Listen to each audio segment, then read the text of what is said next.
ഇപ്പോൾ വരുന്ന വളരെ പ്രധാനപ്പെട്ട വാർത്തയിലേക്ക് news Malayalam exclusive. Sabarimala mess അന്നദാന നടത്തിപ്പിലും ക്രമക്കേട്. പലചരക്ക് പച്ചക്കറി വിഭവങ്ങൾക്ക് ഏറ്റവും കുറവ് തുക ടെൻഡർ നൽകിയ സ്ഥാപനത്തെ ഒഴിവാക്കി മറ്റൊരു സ്ഥാപനത്തിന് ടെൻഡർ നൽകി. ടെൻഡറിൽ പങ്കെടുക്കാത്ത സ്ഥാപനങ്ങൾക്ക് കരാർ നൽകിയെന്നും കണ്ടെത്തൽ. 2019-20 കാലഘട്ടങ്ങളിലെ തട്ടിപ്പിന്റെ വിവരങ്ങളാണ് ന്യൂസ് മലയാളം പുറത്തുവിടുന്നത്.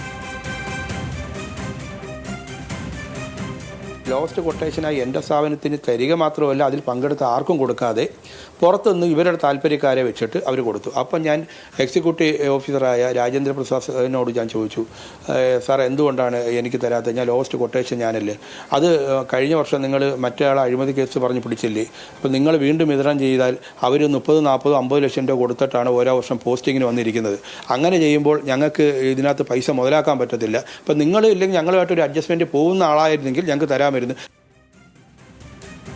കൂടുതൽ വിവരങ്ങളുമായി ഷമീർ അബ്ദുൾ ചേരുന്നു കൊല്ലത്ത് നിന്ന്. ഷമീർ, ഈ അവതാരങ്ങൾ ഒരുപാടുണ്ട് അവിടെ ഇനിയും കണ്ടെത്താൻ.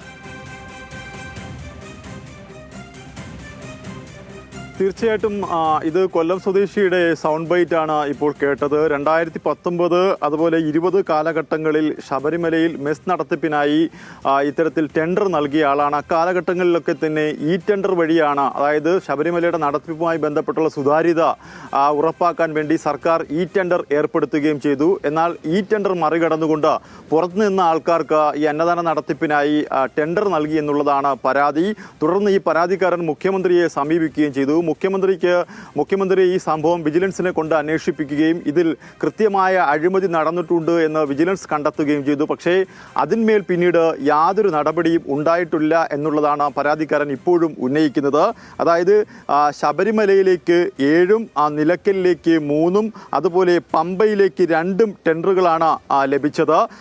ഇതിൽ ഏറ്റവും കുറഞ്ഞ ടെൻഡർ തുക ചെയ്തത് കൊല്ലത്തെ JPN ട്രേഡേഴ്സാണ്.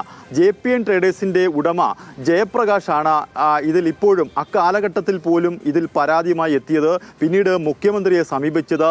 പക്ഷേ അന്നൊക്കെ തന്നെ ഈ അഴിമതിക്കാരെ അന്ന് കണ്ടെത്തുകയും ഗുരുതരമായ ക്രമക്കേട് ഇതിൽ നടന്നിട്ടുണ്ട്, ഈ ടെൻഡറിനെ പോലും കടത്തി വെട്ടിക്കൊണ്ട് പുറത്തുനിന്നുള്ള ആൾക്കാരെ, സർക്കാർ നയത്തിന് വിരുദ്ധമായി പുറത്തുനിന്നുള്ള ആൾക്കാർക്ക് ഇത്തരത്തിൽ ഈ ടെൻഡർ നൽകിയത് ഗുരുതരമായ തെറ്റാണെന്ന് വിജിലൻസ് കണ്ടെത്തുകയും ചെയ്തു. എന്നാൽ അതിന്മേൽ യാതൊരു നടപടിയും സ്വീകരിച്ചിട്ടില്ല എന്നാണ് നമുക്ക് ഈ അവസരത്തിൽ പറയാനുള്ളത്. ടെൻഡർ നടപടിയിൽ പങ്കെടുത്ത ആർക്കും പകരം ഈ ടെൻഡർ നൽകിയില്ല. അതിന് പകരം പുറത്തുള്ള ആളുകൾക്കാണ് നൽകിയിട്ടുള്ളത്.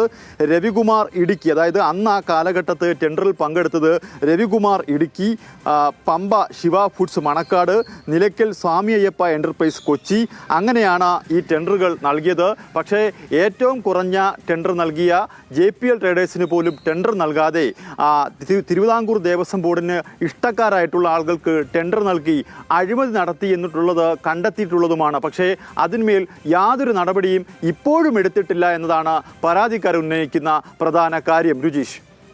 ശരി ഷമീർ, നേരത്തെ തന്നെ ഈ സംഭവത്തിന്റെ കണ്ടെത്തലുകൾ വന്നതാണ്, പക്ഷേ ആ നടപടി ഇതുവരെ ഒന്നുമായിട്ടില്ല. ഇപ്പോൾ പുതിയ കാര്യങ്ങൾ വരുമ്പോഴും ഈ തരത്തിൽ തന്നെയാകും നടപടി പോവുക എന്ന സൂചന തരുന്നതാണ് ഈ പഴയ സംഭവം. 2019-20 കാലഘട്ടത്തിലെ ടെൻഡറിൽ ഏറ്റവും കുറവ് തുക നൽകിയ ആളുകൾക്ക് പോലും നൽകാതെ ദേവസ്വം ബോർഡുമായി ബന്ധപ്പെട്ട മറ്റാളുകൾക്ക് ടെൻഡർ നൽകിയതാണ് ഈ സംഭവം. എന്തായാലും അതിലും ഒരു നടപടിയും ഇപ്പോഴും ഉണ്ടായിട്ടില്ല. മുഖ്യമന്ത്രിക്കടക്കം പരാതി പോയ സംഭവമാണ്.